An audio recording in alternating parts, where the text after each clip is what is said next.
análise do cálculo, que é a cristalografia, e, mais recentemente, o painel genético, que tem se tornado uma realidade cada vez maior. Vou até mostrar alguma coisa sobre isso mais para frente.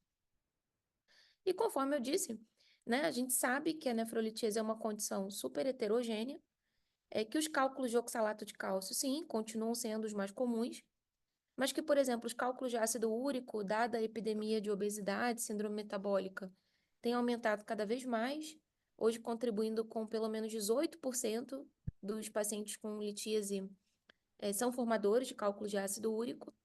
E tem outros tipos que no Brasil ainda é muito frequente, que é a estruvita, o cálculo infeccioso, corresponde a 10% aí dos formadores, e outros tipos menos frequentes, fosfato de cálcio, bruxita, cistina, a gente vê menos, mas são pacientes que, uma vez identificados, são muito recorrentes, têm tratamento específico, às vezes tem uma doença sistêmica envolvida. Então é importante reconhecer que tipo de formador é o nosso paciente. Então essa é a principal pergunta inicial a um paciente com litíase que nos procura no consultório que deseja prevenção. A pergunta que se faz é: que tipo de formador é o nosso paciente? Todos os guidelines concordam que essa resposta a essa pergunta inicial é obtida através da composição do cálculo. Então, que tipo de formador ele é? A gente olha a composição do cálculo e entende. Dentro da nefrologia, a urina de 24 horas, ela tem muita... Ela tem muita utilidade, de fato, né, no segmento do paciente. Mas para responder a essa pergunta, que é a pergunta inicial mais importante, ela pode não ser suficiente. Então, vamos dar um exemplo, que a gente tem um paciente aí com uma hipocitratúria, que é um distúrbio metabólico bem comum.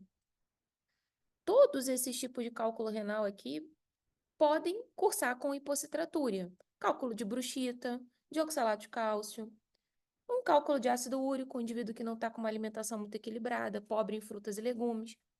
Então, identificar a hipocitratúria não diz que tipo de formador ele é, não traça o prognóstico, a taxa de recorrência, porque depende do tipo de cálculo isso, e nem a estratégia de tratamento, porque uma hipocitratúria dentro de um contexto de um paciente com cálculo de ácido úrico, não é a estratégia seria a alcalinização e não corrigir a hipocitratúria.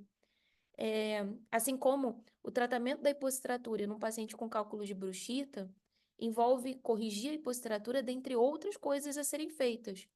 Diferente de um cálculo de oxalato de cálcio simples, que você poderia simplesmente resolver isso, da hipocitratúria. Então, quando olhamos para o distúrbio, a gente não consegue saber que tipo de formador ele é. O mesmo acontece, separei aqui a hipercalciúria, por exemplo, que é o nosso distúrbio metabólico mais frequente. Mais uma vez, identificar uma hipercalciúria não diz que tipo de formador ele é. Até um indivíduo com cálculo de ácido úrico, que está ingerindo muito sal, está com uma dieta desbalanceada, pode ter uma hipercalciúria secundária à ingestão de sal excessiva. Também pode ter a hipercalciúria com cálculo de bruxita, oxalato de cálcio, os mesmos exemplos que eu dei anteriormente. Então, mais uma vez, não vamos ter com a identificação do distúrbio metabólico o prognóstico, a recorrência, nem a estratégia de tratamento. E a gente não precisa nem mencionar que os pacientes também não coletam a urina. Então, talvez por todas essas razões, por não responder à pergunta principal e pelas dificuldades até da sua realização, a urina de 24 horas, ela é dedicada no segmento dos pacientes e é dedicada na investigação de pacientes de alto risco, recorrentes ou rim único, que aí você usa a urina de 24 horas como parte da tua investigação. Mas para entender que tipo de formador é o nosso paciente, qual a estratégia, qual o prognóstico, você precisa olhar a morfologia do cálculo, você precisa saber que tipo de cálculo ele está formando. E é por isso que os guidelines começam com esse exame, que é a cristalografia, indicada para todo paciente que forma cálculo renal, que tenha o material disponível. Entretanto, os exames, às vezes, eles precisam serem feitos em conjunto. Então, tem paciente aí que é recorrente, muitos são recorrentes. Então, cristalografia já foi feita inicialmente, vai fazer a urina de 24 horas, pode ser que precise de um teste genético. E aí, qual que você vai fazer primeiro? A ordem de execução desses exames altera a interpretação? Então, aqui está o exemplo de você usar em conjunto para um indivíduo de alto risco de recorrência, tanto a cristalografia quanto a urina. E aqui está um exemplo para a gente ver essa questão da ordem dos fatores. Então, vamos ver esse paciente que tem 62 anos, com litíase recorrente há pelo menos 2 anos, já tinha tido algumas eliminações espontâneas, operou 2 vezes, é um indivíduo hipertenso, diabético, com sobrepeso, obesidade, e as medicações e uso são essas aqui que vocês estão vendo. Esse paciente já chega ao consultório com uma urina de 24 horas feita. E se vocês puderem ver, a urina de 24 horas dele está toda normal. E a única alteração é um cálcio urinário que está bem elevado. Então, ele entrou naquela seara da hipercalciúria. Se nós parássemos aqui e entendêssemos o seguinte, é um indivíduo recorrente e a urina de 24 horas é uma hipercalciúria, então eu vou corrigir a hipercalciúria. Nós não conseguiríamos resolver esse paciente, porque esse paciente é um daqueles casos, é um formador de cálculo de ácido úrico. A única alteração dele para causar essa situação foi um baixo pH urinário, e a hipercalciúria não teve relação com essa formação. Então, além de você precisar fazer a cristalografia, é importante que você mantenha uma ordem na interpretação para evitar essa confusão. Então, primeiro você entende que tipo de formador ele é, e depois você pode complementar com mais alguns exames se for indicado. Nessa situação aqui, é até uma situação que você poderia abrir mão da urina de 24 horas e seguir com o pH urinário monitorando durante a alcalinização. Então, perceba que a ordem dos fatores altera o produto quando a situação é identificar que tipo de formador é o nosso paciente e traçar uma estratégia de tratamento. Então, reforçando, no guideline a gente sempre começa pela avaliação do cálculo. E os outros exames eles vêm a seguir quando indicados, mas a avaliação do cálculo por cristalografia é indicada para todos.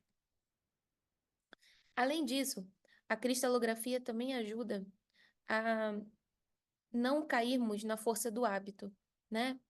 Nós temos a força do hábito de estar diante de um cálculo coraliforme, principalmente no nosso território, onde os cálculos infecciosos são comuns. Nós temos a força do hábito de olhar esse cálculo e já pensar como um cálculo infeccioso, cálculo coraliforme como sinônimo de cálculo infeccioso. Também temos a tendência de olhar cálculos com baixa densidade na tomografia e assumir que é possível que os cálculos sejam de ácido úrico. E nem sempre isso é verdade. De fato, cálculos grandes, com potencial aí para se tornarem cálculos coraliformes, podem ser cálculos de Strovita, mas também podem ser cálculos de ácido úrico, de cistina, de bruxita. Então, o tamanho do cálculo não é o definidor. Aqui um exemplo, um cálculo recentemente analisado, coraliforme, era 100% de urato. Então, recebo com muita frequência coraliforme de ácido úrico bastante, de cistina, principalmente criança, e até adultos também. Então, a gente até de oxalato de cálcio acontece, indivíduo que às vezes demora muito a chegar ao sistema de saúde. Então, não dá para assumir que um cálculo coraliforme é sinônimo de cálculo infeccioso, embora a gente tenha bastante. É importante analisar o cálculo e ter certeza, porque a estratégia de tratamento vai ser completamente diferente, tá? Aqui foi o que eu acabei de falar. E aqui da densidade do cálculo, que a gente pega cálculos de baixa densidade, de fato, é, a chance de ser de ácido úrico, principalmente dependendo do perfil do indivíduo, é grande. Mas esse indivíduo aqui era um indivíduo com sobrepeso, com síndrome metabólica, com cálculo de baixa densidade, e a análise mostrou que os cálculos eram de cistina. O urologista jurava que era um cálculo de ácido úrico, mas ainda bem que ele seguiu o guideline e analisou, era um cálculo de cistina, que fez bastante diferença na condução desse paciente. Então perceba que, por mais que seja uma condição rara, é importante identificar quem são esses indivíduos que faz diferença para eles. Então, não dá para assumir que baixa densidade é ácido úrico, é importante analisar o cálculo também.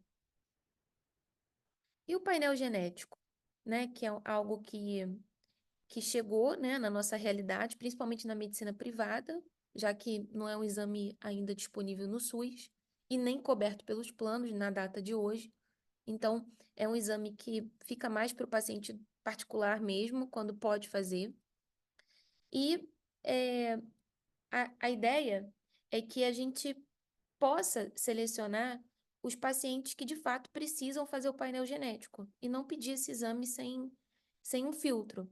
E nesse ponto, a cristalografia ajuda bastante como filtro para, como um dos filtros para a seleção de pacientes candidatos ao painel.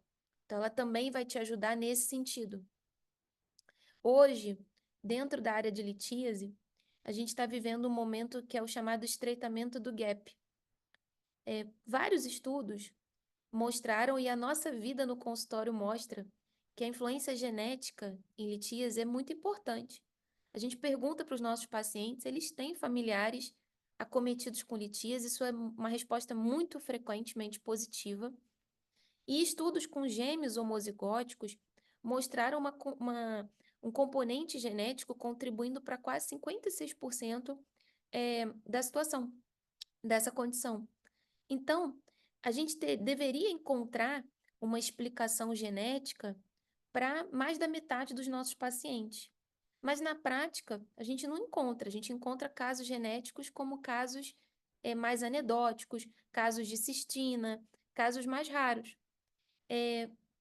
E possivelmente nós nunca vamos encontrar 56%, porque tem casos que são de fato multigênicos e que não há um único gene causador.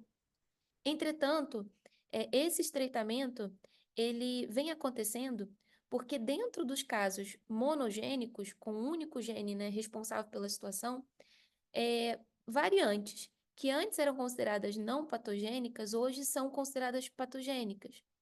Mutações transportadoras de fósforo, do túbulo proximal, enfim, várias variantes que antes não eram reconhecidas ou eram consideradas não patogênicas ou de significado indeterminado, hoje são consideradas patogênicas.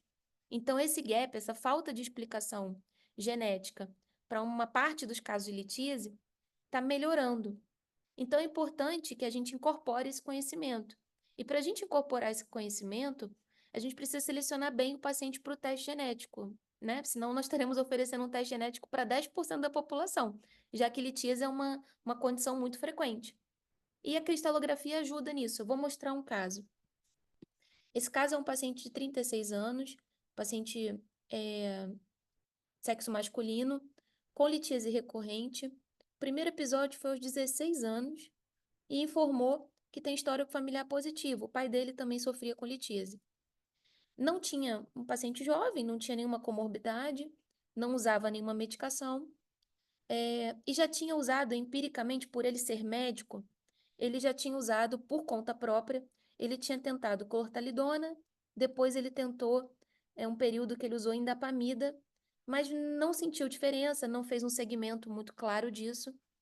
Fato é que esse paciente vinha operando todos os anos, nos últimos 3 anos, e quando o recebi no consultório, ele tinha operado em janeiro e em maio já tinha refeito uma boa parte dos cálculos, tá?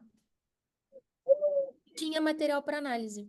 E aí identificamos aqui, respondemos aquela pergunta importante: que tipo de formador ele é? Porque no estudo de urina de 24 horas desse paciente, ele tinha hipocitratura. Beleza. Mas a gente não sabe que tipo de formador ele é. Não parece uma hipocitratura dentro do contexto de um formador mais habitual, né? Não é comum um paciente com cálculo simples de oxalato de cálcio, sem nenhuma particularidade, recorrer em tão pouco tempo.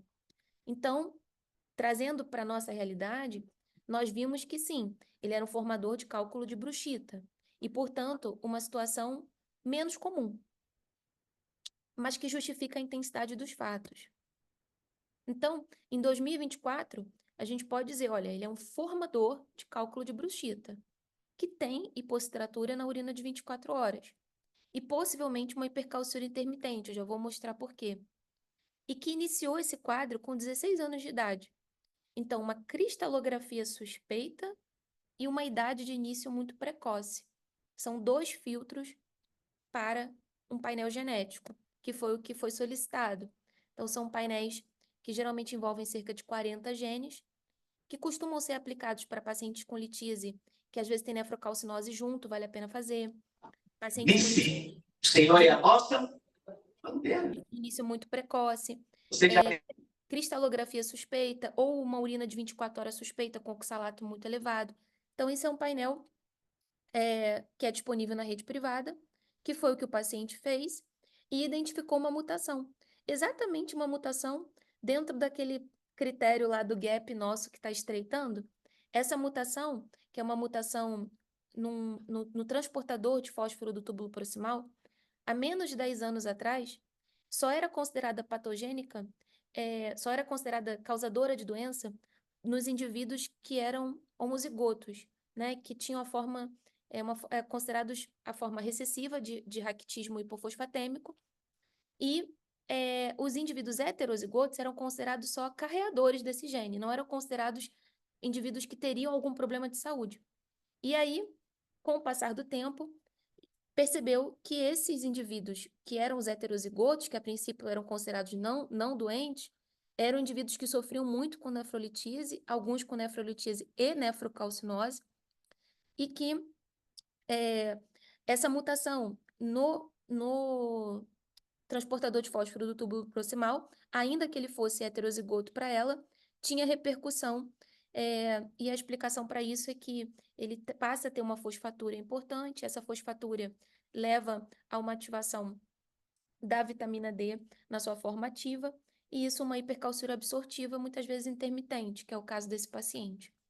Então, é importante, para além do tratamento da hipocitratura, para além do tratamento da hipercalciúria, também considerar a correção dessa fosfatúria anormal para interromper esse ciclo vicioso da ativação da vitamina D. Essa parte eu estou detalhando um pouco mais, que eu vejo que tem nefrologistas nos escutando, então, que é uma parte mais nossa, né, que a gente lida mais com essa fisiopatologia do túbulo, mas para a avaliação urológica, eu acho que a gente não precisa ter esse nível de compreensão, mas é interessante, como urologista, entender que você solicitou uma cristalografia, que essa cristalografia trouxe uma composição suspeita no indivíduo muito jovem, para que ele seja referenciado e que faça o painel genético como parte da sua investigação e comece um tratamento mais específico, tá? Então, apenas de reconhecer o distúrbio metabólico não é tudo que a gente pode oferecer para o nosso paciente, porque a gente precisa entender que tipo de formador ele é, que foi o exemplo que eu mostrei agora. Bom, vou trazer aqui alguns impactos da análise do cálculo, bem assim, situações de consultório, da mais básica à mais complexa, que aí a gente parte para uma parte mais final da aula e depois pode fazer perguntas conforme a demanda de vocês. Vou botar 4 possíveis diálogos assim de consultório, mostrando o impacto da análise, já que o título da aula é se vale a pena ou não mandar um cálculo para análise. Então, primeira situação. Um indivíduo de 38 anos, no seu primeiro episódio, era o único cálculo desse paciente e nada de particular na anatomia normal. Foi oferecida a cristalografia, conforme preconizado no guideline, e a cristalografia mostrou um oxalato monoidrato de morfologia habitual. Então, qual o impacto, né? Para que serviu essa cristalografia? Para uma boa notícia. A gente reconheceu que ele é um formador de cálculo de oxalato de cálcio bastante habitual, que ele é um indivíduo, portanto, que tem baixo risco de recorrência por ter sido o primeiro episódio com essa morfologia. Você pode, nesses casos, acompanhando a orientação do guideline, você pode não oferecer a urina de 24 horas por ele ser um formador de baixo risco, então você poupou um exame que é trabalhoso, tem custo e não era indicado para esse paciente, a menos que ele tivesse um forte desejo. Tranquilizou o paciente, ó, você é um indivíduo de baixo risco, vamos tomar algumas medidas gerais, aumentar a ingestão de líquido, frutas, legumes, as coisas básicas, mas não necessariamente pediu exames a mais, nem iniciou nada medicamentoso para ele. Então, foi útil nesse sentido. Você reconhecer os pacientes de baixo risco e tranquilizar essas pessoas. A situação número 2. O indivíduo de 54 anos, que já tinha operado 3 vezes em 2 anos. Esse é o indivíduo que eu mostrei antes, que é o formador de cálculo de ácido úrico. Aquele que a urina tinha uma calciúria importante, que ele também comia muito sal. Ah lá, a composição do cálculo era 100% de ácido úrico. Então, para que serviu a análise? Porque você reconheceu que a formação dele, ele é um formador de cálculos de ácido úrico. Portanto, é um indivíduo de alto risco de recorrência. É um cálculo que recorre bastante, vocês sabem disso, até o duplo J pode calcificar. A análise também serviu para você evitar trocar gato por lebre, que seria você tratar aquela hipercalciúria em vez de alcalinizar o paciente. E deu início ao tratamento correto, de alcalinização. Fica a teu critério fazer ou não urina de 24 horas, mas o mais importante é o pH urinário e a alcalinização. Então, foi útil. Aqui é aquele caso que eu mostrei do colega médico de 36 anos, que tinha litíase desde os 16, que estava operando nos últimos 3 anos, recorrendo muito rápido, que não tinha outras comorbidades. Ele é um formador de cálculos de bruxita, a gente viu. A análise ajudou a reconhecer um tipo muito específico e mais raro, perceber que tem alto risco de recorrência, esclarecer isso para o paciente e referenciá-lo de forma embasada. E não daquela forma, eu gosto ou eu não gosto de tratar isso, então eu referencio ou não referencio para o nefro. Talvez a gente tenha que ter um pouco mais de critério. Aquele indivíduo de baixo risco pode seguir acompanhamento. A alcalinização, talvez você também queira e possa fazer. Mas esse indivíduo, você vai referenciar, com certeza, e até solicitar o painel genético se já quiser antecipar isso. Temos aqui um caso, esse aqui tem uma história um pouquinho maior. É um homem de 44 anos que tem litíase recorrente há 8 anos, é lá do consultório também. Obeso, hipertenso. Em 2018, foi a primeira consulta dele comigo. Ele tinha uma cristalografia 100% cálculo de ácido úrico. E aí eu comecei a alcalinizar ele em 2018. Daí ele sumiu. Ele sumiu e voltou 6 anos depois, dizendo, olha, voltei a eliminar cálculos. Só que a questão é que nesse intervalo de tempo que ele ficou sumido, ele também fez uma cirurgia bariátrica e tinha emagrecido 38 quilos, tanto é que eu nem o reconheci, porque ele estava bem diferente. Emagreceu a beça e voltou a eliminar cálculos. Eu tinha dúvidas. Eu falei, olha, já que você eliminou e coletou a amostra, eu acho que a gente deve analisar essa amostra, porque eu tenho dúvidas que tipo de formador hoje você é, né? Se ele ainda é um formador de cálculo de ácido úrico, mas a síndrome metabólica já estava um pouco melhor. Se ele se tornou um formador de cálculo de oxalato de cálcio, porque ele tem um bypass da bariátrica que facilita a absorção do oxalato, então, de repente, ele está com uma oxalúria importante, ou ele é uma mistura dos dois, enfim, que tipo de formador ele é. Aí eu analisei a segunda amostra dele, vou até pegar aqui com o mouse, todos os cálculos eram nucleados com oxalato de cálcio monohidratado e ainda tinha bastante ácido úrico ao redor, embora ele já tivesse melhor da parte metabólica, ainda sofria com isso. Mas a nucleação era toda de oxalato de cálcio monohidratado, provavelmente a bariátrica influenciou nessa, nesse início, né, desses novos cálculos.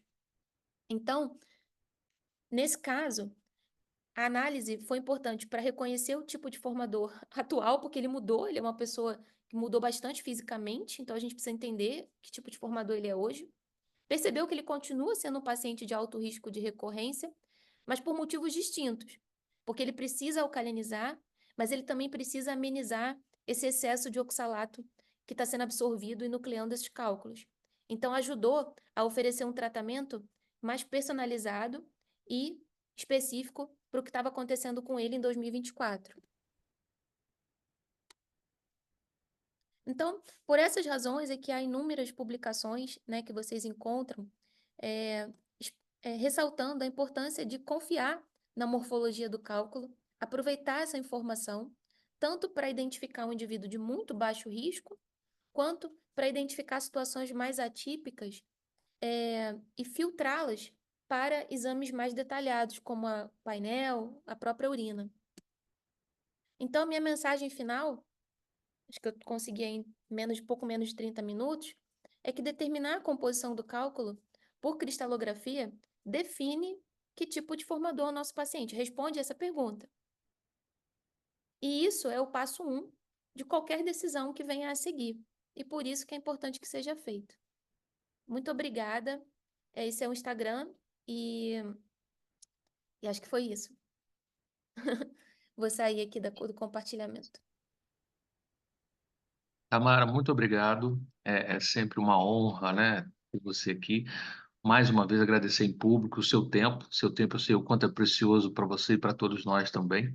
Eu acho que agregou bastante. Então, queria deixar aberto também a todos que estão participando, que se quiserem abrir as suas câmeras e falarem, ou se quiserem depois digitar aqui também no nosso chat, sem problema nenhum.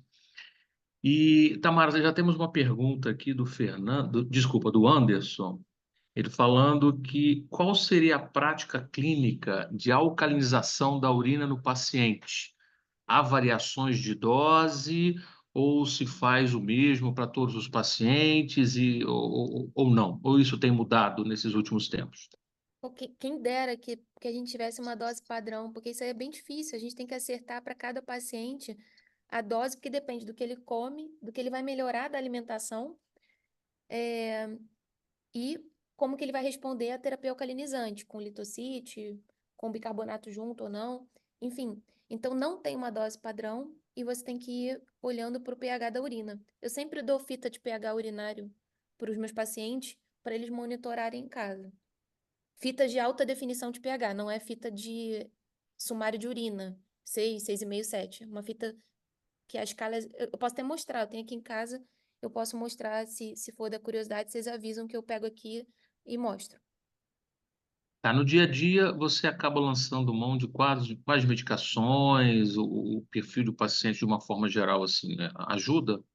É aquela máxima de que no final das contas a gente vai estar girando entre tiazídico, citrato, bicarbonato. É verdade. A questão é que a maneira de você organizar isso é que faz a diferença. Então, nesse caso, você pode fazer só com citrato, você pode fazer com. Vai sempre melhorar a alimentação do paciente para fruta, legume, que são álcalis, né? Vai diminuir farinhas, açúcares, que são produtores de carga ácida, enfim. Então, você vai ajeitar esse lado e vai dar uma terapia medicamentosa inicial visando um pH ali entre 6 e 7, que já fica bem mais tranquilo para a não cristalização do ácido úrico. A dosagem é muito individual, depende do peso do paciente, de qual a alimentação do paciente, qual a tolerância dele para o citrato. Os pacientes não toleram dose muito alta de citrato por dor epigástrica. Então, eu costumo mesclar um pouquinho para alcalinização, mesclar um pouquinho com bicarbonato manipulado. Tamara, temos uma outra pergunta aqui do Gustavo. Ele pergunta que o paciente com estudo cristalográfico com cálculos de oxalato de cálcio, mas com urina de 24 horas normal, sem calciúria ou outros distúrbios. Como fazer o controle desse paciente, desse tratamento? Agora que eu vi que o Gustavo está aqui lá de Pernambuco. Caramba, Gustavo, o que você está fazendo aqui? Tá no Rio de Janeiro aqui com a gente. Muito bom te ver. Gustavo é um colega nefrologista, gosta bastante do assunto. Obrigado pela sua presença. Gustavo, essa pergunta pode ter vários desdobramentos. Uma pessoa com urina de 24 horas normal, eu queria ter certeza que é uma urina de 24 horas normal mesmo. Porque quando nos guiamos pelos valores de referência, o cálcio urinário está normal, o citrato urinário está normal. Mas às vezes as proporções não estão muito adequadas. Vou te dar um exemplo. Vamos pegar um indivíduo que tem 200 miligramas de cálcio na urina e 400 miligramas de citrato. Não tem, então, uma hipocitratura, não tem uma hipercalciúria para o peso habitual aí de 70 quilos, né? Então, a princípio, está normal a urina dele. Estou botando dentro do teu contexto. Mas a relação do cálcio sobre citrato é 0,5, 200 sobre 400. Será que o indivíduo que tem 200 de cálcio e 800 de citrato é o mesmo indivíduo que tem 200 de cálcio e 400 de citrato? Então, os dois não têm distúrbio metabólico pelo valor de referência, mas eles têm alterações proporcionais. E qual é o cutoff disso? De acordo com as publicações que estudam esses índices vistos em conjunto, né, essa supersaturação, a relação do cálcio sobre citrato, que tem a ver com a formação do oxalato de cálcio, deve ser menor que 0,25. Então, no indivíduo que está lá 200 de cálcio e 800 de citrato, está uma maravilha, né? Agora, o indivíduo que está 200 para 400 está 0,5. Então, ele não tem uma boa proporção. Então, eu tenho minhas dúvidas se a urina era normal. Eu raramente encontro uma urina normal. Raramente. Se eu encontrar, eu repito.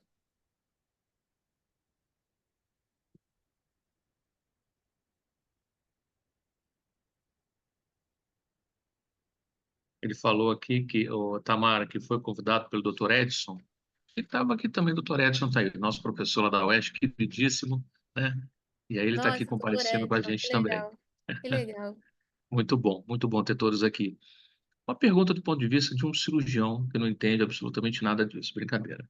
Mas assim, altera para você a forma com que esse cálculo chega para análise?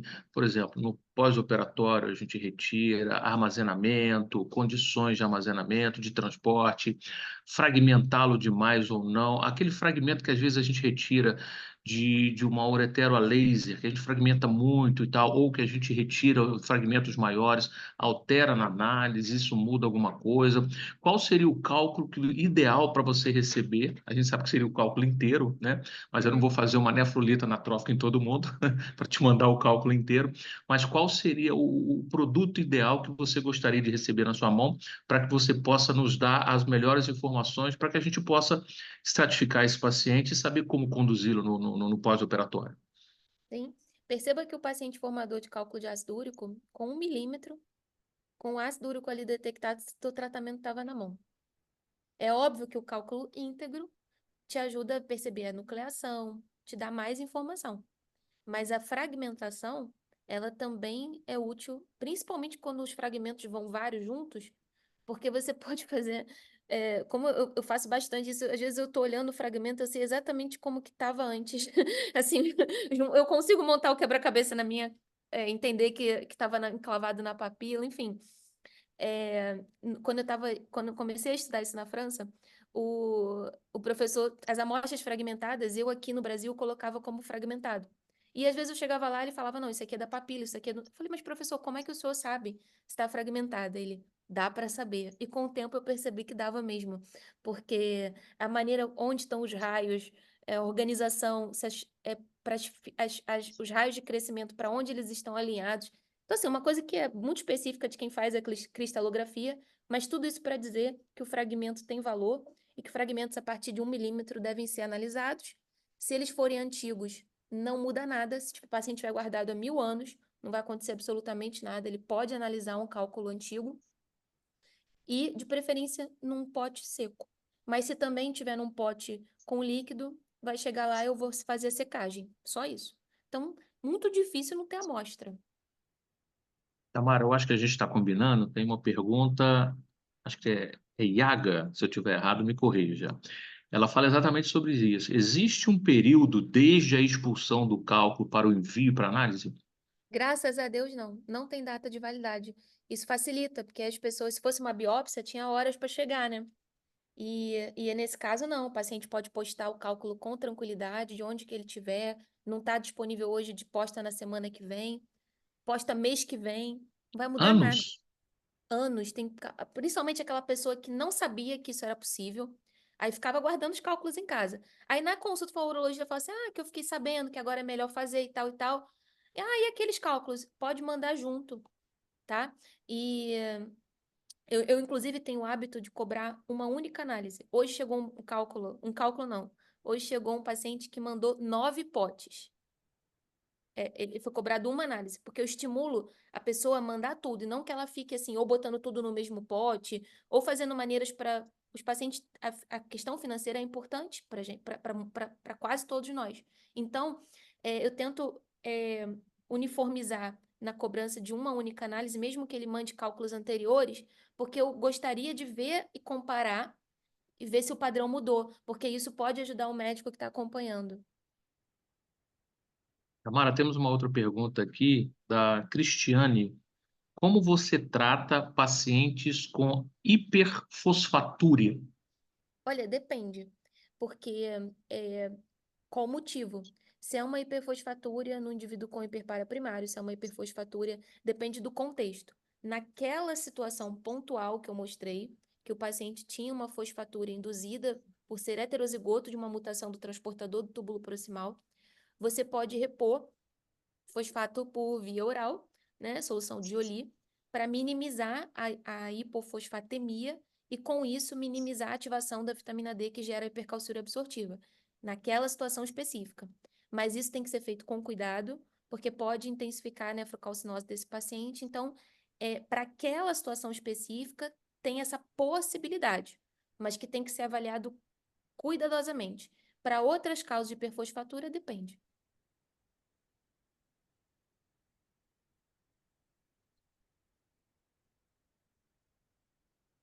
Pessoal, eu acho que as perguntas no nosso chat já deram uma reduzida de velocidade. Então, para não explorá-la mais, né? Foi muito bom ter você aqui. Espero poder te encontrar em outras oportunidades para a gente discutir, né? Aham. E eu acho que se alguém ainda tiver alguma pergunta, né, pode mandar para a gente. Depois a gente repassa isso para a Tamara, se ela tiver a possibilidade de responder e a gente encaminhar para vocês. Ah, Vai ser uma honra muito grande. Então é bom a gente ver pessoas de vários locais, né? Eu acho que parabenizar os organizadores dessa conversa lá na UERJ, né? Principalmente o Paulo Salustiano, junto com o Dr. Fernando, o Dr. Edson e outros envolvidos, né? Eu me afastei um pouquinho dessa parte acadêmica por questões pessoais, questões familiares, né? Mas devagarzinho eu estou voltando. Eu sei o quanto isso é importante e é bom a gente conseguir aproximar especialidades com outras visões, né, para que a gente possa, então, estar complementando essa nossa formação. Eu acho que isso é muito bom, isso agrega muito para todos nós. Então, queria agradecer mais uma vez a sua participação, muito obrigado pela presença, é sempre muito bom ter você aqui e espero contar para uma outra oportunidade. obrigada, viu? Obrigada a todos, especialmente a você, Anacleto. Tuas ordens, viu? Eu que agradeço. Boa noite a Valeu. todos, até a Boa noite. próxima. Boa Um noite. abraço.